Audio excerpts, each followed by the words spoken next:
Hi everybody, 13th of October, Monday night.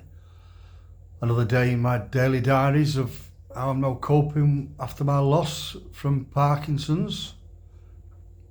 Today I've been out and seen Angie again. Quite a pleasant day again, actually. Got there and the funeral director said about he wants to advise now to leave the lid on. But when I went in, she wasn't as bad as I was expecting. They'd put a bit of makeup on to give her a bit of a colour again. But she did have a nice colour. But I see what he meant. I can see what he meant. But I wasn't bothered, to be honest. The skin was dead smooth. Really smooth. She looked sort of dead young again. Not that she looked old, but because she did okay for her skin, to be honest. A lot of people used to comment on how good her skin was. She didn't have many wrinkles, many laughter lines out like that. She didn't have any. I used to call mine laughter lines, and she used to say, "Give it over. There's nothing that funny."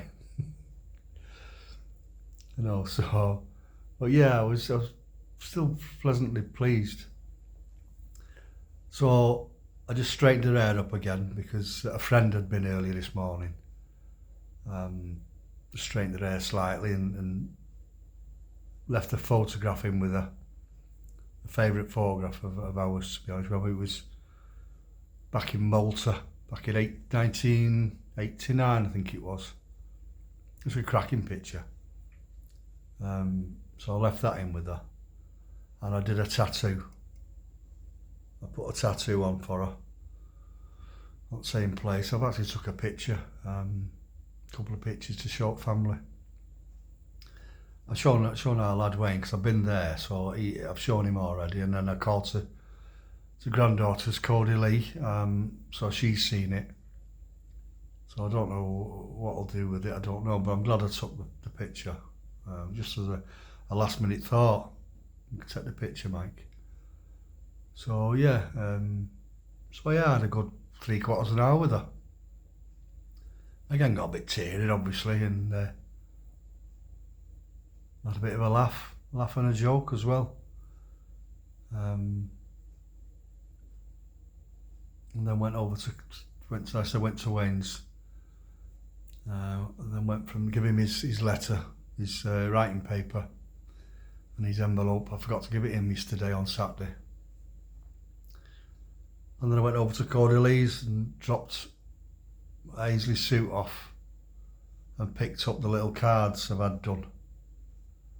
I might show you them tomorrow. I've not brought them in from the car yet. Yeah, so I'll hold them up tomorrow. I'll do it tomorrow for you. No, I'll put this on pause. 1 minute. I'll go and get them now. They're not in car, actually. They're in my bag. 1 minute. Yeah, I've got it. Right, so that's it.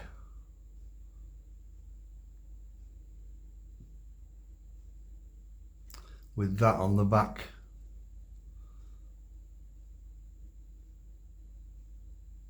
The poem thing about only being in the next room. So yeah, I'm pleased with that.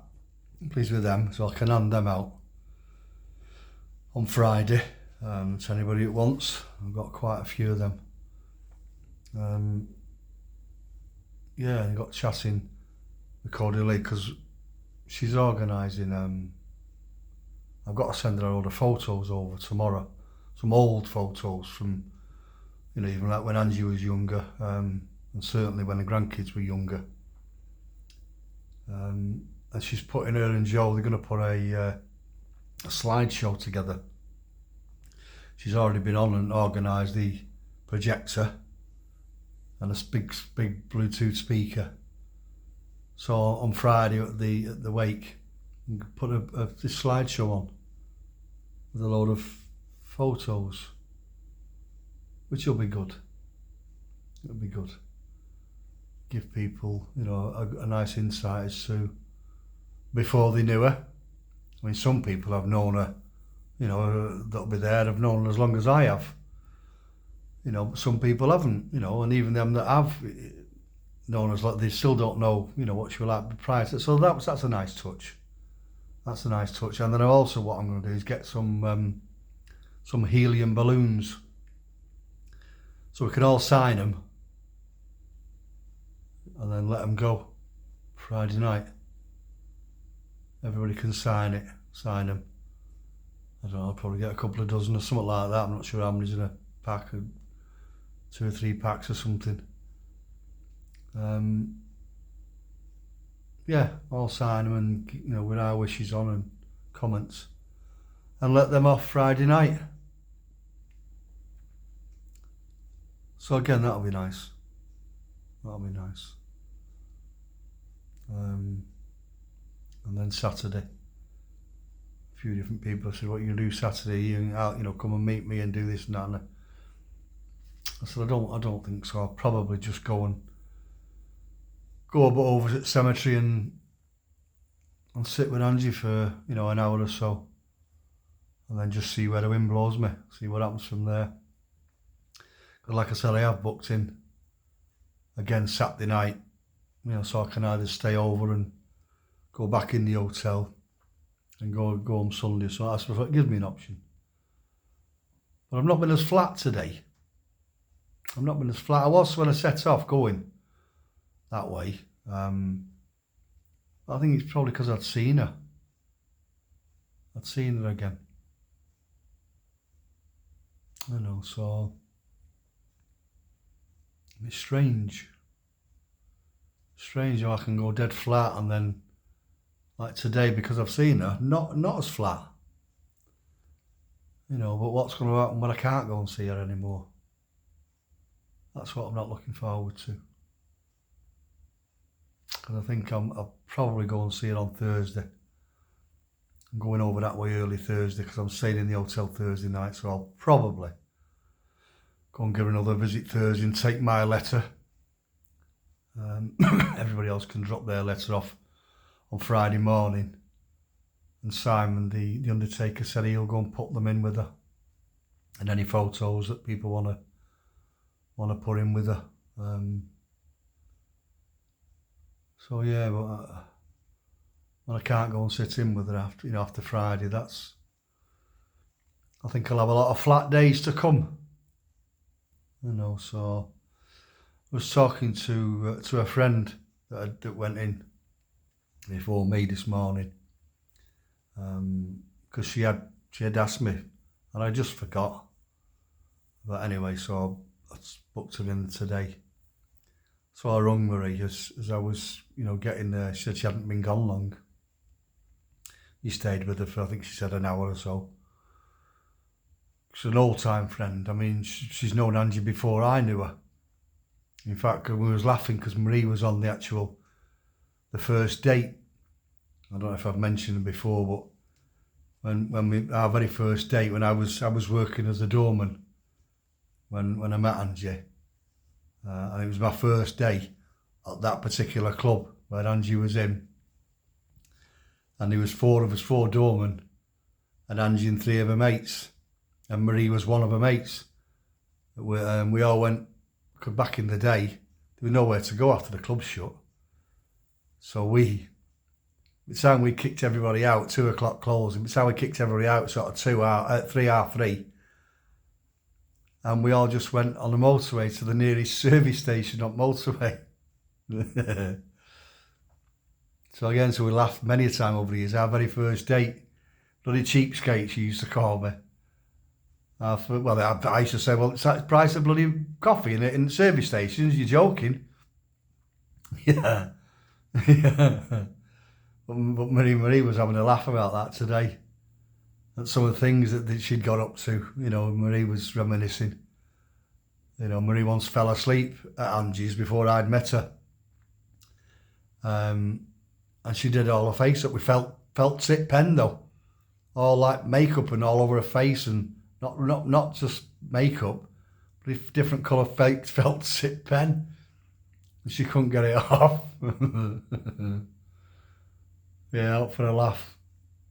Knowing Marie was going to work and all the following day. Oh yeah, so I said, Marie, we must get together next Friday night and you know, let the grandkids hear some of these stories. You know, because they're like, usually, I mean, the grandkids have heard bits, you know, but as we all, you know, we just think of our grandparents, your nans and your granddads as old nans and granddads. You forget that they was once young. Well, you forget they was once young and got up to mad stuff. So I said we must sit down with them and let them hear some of these stories. You know, so yeah. So yeah, that put me in a sort of a good stead. We were laughing and joking with Marie. And then I went in to see Angie, like I said, and she looked even more peaceful. Even more peaceful, also at ease, should we say. Even more at ease. You know, so yeah. Because Marie said, I didn't know whether photographs and that was going to be allowed in the coffin, so she said, now that you've told me that, I said, I've put one of me, but I've tucked it under her back. Thinking, you know, if it was going to say no photos, then again, the old tricks they used to get up to. You know, so that made me chuckle. You know, so thanks, Marie. Yeah, so overall, I've not been in long, so I thought I'll get this done now and I'm going to have a bite to eat and get a shower. Last night I did get to bed early. As I washed my new shirt yesterday. I don't like wearing new shirts. They're very stiff and like a board, so I got that washed, ironed, and re-ironed the pants to my suit, make sure I had a proper nice sharp crease down at the front. Bit of a stickler for out like that. And put it all on. You know, shoes, socks, you know, my full suit, shirt, waistcoat, jacket, tie. And come and show Angie, you know, this photograph I've got on the table. This, you know, this one that's going, what Ainsley's going to be carrying. So I went and shown her what you know, what I look like. So I think I would have got a thumbs up. Sure I would. And then I said I had a brew and I had just a small tot of with Jack Daniels, and I got in bed. I was in bed for 11. Asleep probably within sort of 20 minutes. Woke up quite a lot during the night though, but nodded off straight away. So overall, I had a pretty good night's sleep in comparison to what I have had last few nights. Woke up at 7:10 and got out of bed, I think, at 20 to 8. So, because I said I'm not going to start lying in bed. I was making myself get up. Even 20 to 8 is a bit late for me, but it's better than the last couple of mornings.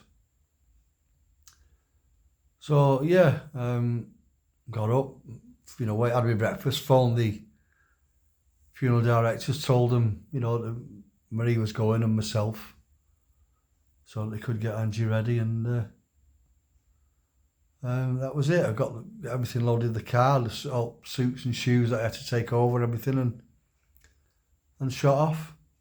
So yeah, not a bad day actually.